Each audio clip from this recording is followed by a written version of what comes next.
हाँ देखिए, हम लोग सिल्वरिंग ऑफ लेंस देख रहे थे, ठीक है। ध्यान दो, एक पीवाईक्यू का क्वेश्चन लेंगे अभी। ओके, सिल्वरिंग ऑफ लेंस में क्या कॉन्सेप्ट बताए थे? लेंस है या कोई भी लेंस है, ये किसकी तरह काम कर सकता है? May work as any type of lens, any type of lens, मतलब मिरर, सॉरी मिरर, मतलब ये कॉनकेव कॉन्वेक्स सबकी तरह काम कर सकता है, ये भी कॉनकेव कॉन्वेक्स प्लेन सबकी तरह काम कर सकता है। ओके, ठीक है। उसके बाद अगर हम F M be the effective focal length of mirror, देखो ध्यान दो, अगर इस मिरर का effective focal length F M है, जो कि लास्ट क्लास में ही बताए थे, एफ एम पॉजिटिव होगा तो कॉन्वेक्स, एफ एम नेगेटिव होगा तो कॉनकेव, एफ एम इंफिनिटी होगा तो प्लेन। और उसको ऐसे जज कर सकते हो, प्लेन मिरर दिए, अगर फाइनली ऐसे चला गया रे,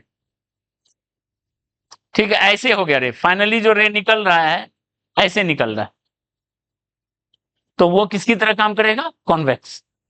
प्लेन मिरर, प्लेन रे डाल दो, प्लेन सॉरी पैरेलल रे डाल दो, इमेज निकालो, फिर मिरर पे जाएगा, फिर लौटेगा। अगर लॉट ऐसे रहा है तो कॉन्वेक्स की तरह काम कर रहा है, लॉट ऐसे रहा है तो कॉनकेव की तरह काम कर रहा है, और लॉट ऐसे रहा है सीधा लौट गया तो प्लेन की तरह काम करेगा। ये कहानी है। ओके, और एफ एम अगर जान गए, if F M is known, तो से मिरर लगा देंगे, V equal to U F M by, to get the location of image और एन ऑब्जेक्ट, ठीक है। Magnification V by U, F M जानना जरूरी है, उस जो मिरर बना उसका फोकल लेंथ, ठीक है। ओके, तो trick to find F M, F M find करने का ट्रिक देखो, ये ट्रिक यूज कर लेंगे, ऑब्जेक्टिव क्वेश्चन तुरंत बन जाएगा, अदरवाइज आपको फंडामेंटल से बनाना पड़ेगा, ठीक है। जैसे लास्ट क्लास में बताए थे, पैरेलल दो, इमेज निकालो, फिर मिरर से लौटा, फिर इमेज निकालो, तब जो फाइनल बने। उतना प्रोसेस के बजाय आप शॉर्ट में डायरेक्ट एफएम निकालने का क्या ट्रिक, ध्यान दो क्या करेंगे। एफएम निकालने का ट्रिक है माइनस वी बाई होगा, यस यस, मिरर के लिए होता है माइनस वी बाय, ठीक है। माइनस एफ एम, देखो minus one by F M, that is power of mirror, this is power of effective mirror. ध्यान दीजिए, पावर ऑफ इफेक्टिव, वो क्या होगा फॉर्मूला, देखो डायरेक्ट क्या लिखेंगे, two times PL one, two times PL two plus PM, ठीक है। Where PL one, PL two are power of lens, जो जो लेंस यूज हुआ है वो, and PM is power of last mirror, जो अंतिम में मिरर है, अंतिम में जो मिरर है उसका पावर। इस ट्रिक को यूज कर लेंगे, क्योंकि पावर ऑफ इफेक्टिव मिरर होता है minus one by F, mirror का पावर, ठीक है। इस ट्रिक को यूज करके आप डायरेक्ट क्या निकाल सकते हो, फोकल लेंथ निकाल सकते, ठीक है। ओके, अगर एक लेंस है तो एक ही यूज करेंगे, दो लेंस है तो दो, ऐसे करके जितना लेंस है सबका पावर लिखो, दो मल्टीप्लाई करेंगे, दो इसलिए मल्टीप्लाई करेंगे कि एक बार रे जा रहा है और एक बार रे आ रहा है, और मिरर में तो एक बार पड़ रहा है PM। ठीक है, जहां पे लेंस का पावर ऑफ लेंस का क्या फॉर्मूला होता है? 1/FL, माइनस नहीं लगता है। और पावर ऑफ मिरर क्या होता है? -1 होता है। ठीक है, तो चलिए हम लोग क्या करते हैं, ये एक लेंस लिए, इसका देख लेते हैं। ओके, लास्ट क्लास में हम लोग किए थे वही डेटा यूज कर रहे हैं। ये मान लेते हैं 20 सेंटीमीटर है, ये शायद 40 सेंटीमीटर लिए थे। रिफ्रैक्टिव इंडेक्स 3/2,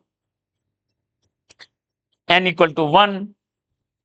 ओके, क्लियर है?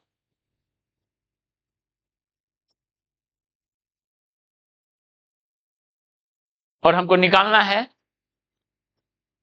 इसका, इस मिरर का फोकल लेंथ कितना है। शायद लास्ट क्लास में निकाले थे 8 सेंटीमीटर आया था, 8 आया था ना। अभी करके देख लेते हैं कितना हो रहा है इस मेथड से। ठीक है, तो चलिए पहले एक लेंस है ये, इस मेथड को लगाते हैं। एक लेंस है ये 20, 40, 3/2। ठीक है, तो इसका PL कितना होगा? 1/FL। क्या लिखेंगे?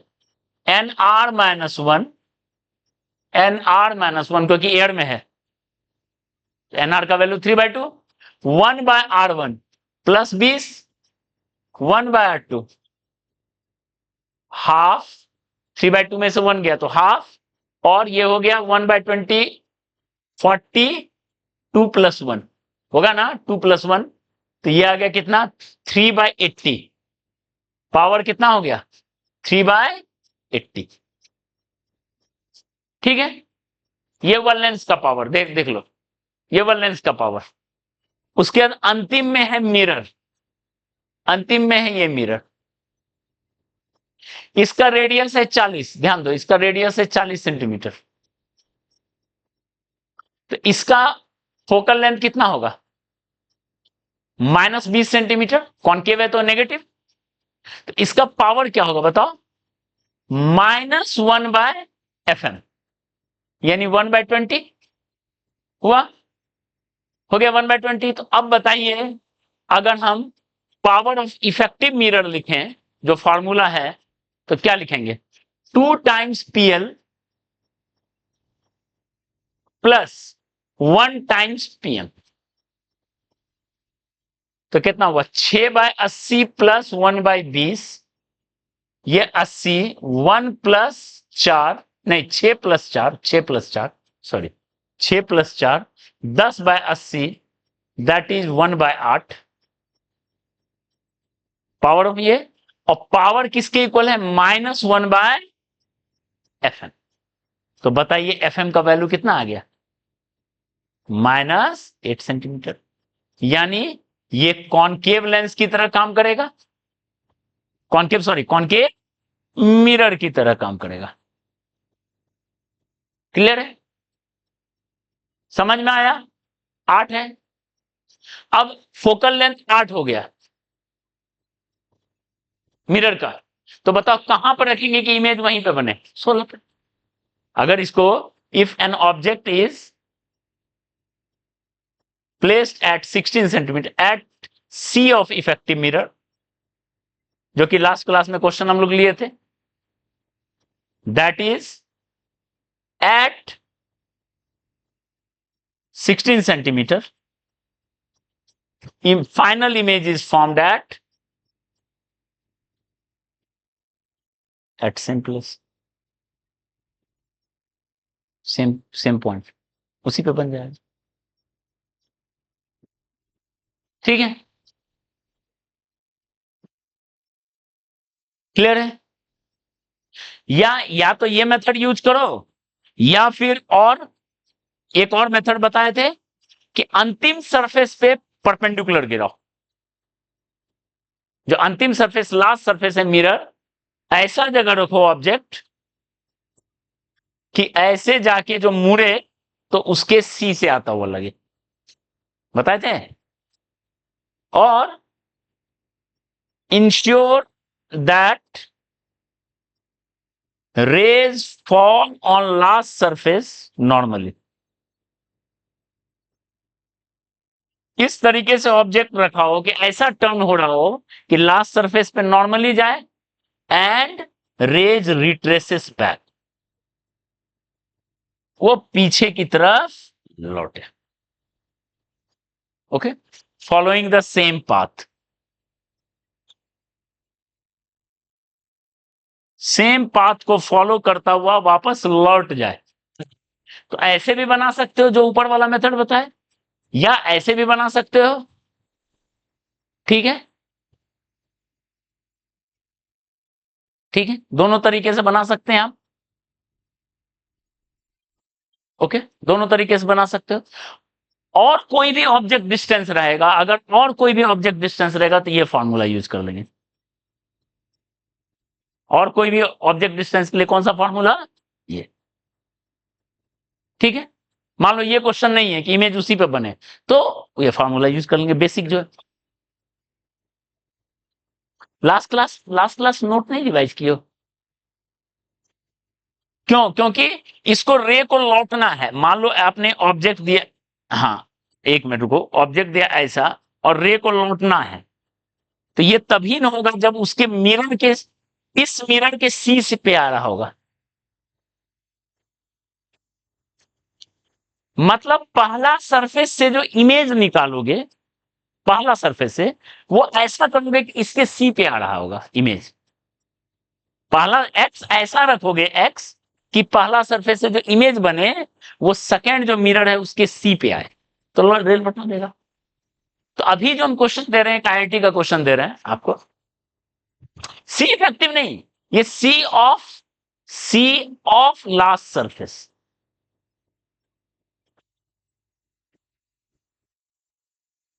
हाँ, तो ये जो आएगा वो ऑटोमेटिकली इसी पे आएगा, ऑब्जेक्ट ऑटोमेटिकली उसी पे आएगा। ठीक है, तो अभी जो हम एक क्वेश्चन दे रहे हैं आपको, 2012 जेई में आया हुआ क्वेश्चन है। ठीक है, 2012 जेई में आया हुआ क्वेश्चन है, उसको आप दोनों मेथड से बनाइए। ये क्वेश्चन देंगे तो उसको इस मेथड एफएम निकाल के भी बनाइए और इस मेथड से भी बनाइए। ठीक है, और जो है दूसरा कोई ऑब्जेक्ट है तो उसके लिए ये फार्मूला लिखा लेंगे। ठीक है, for other object location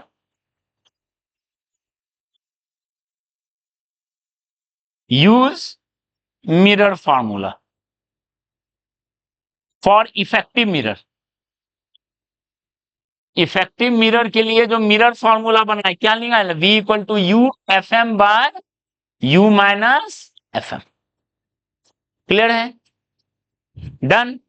okay, तो चलिए अब हम क्वेश्चन इस पे लिखते हैं, जेई का ही क्वेश्चन है, उसको हर तरीके से बनाइए। ओके, ठीक।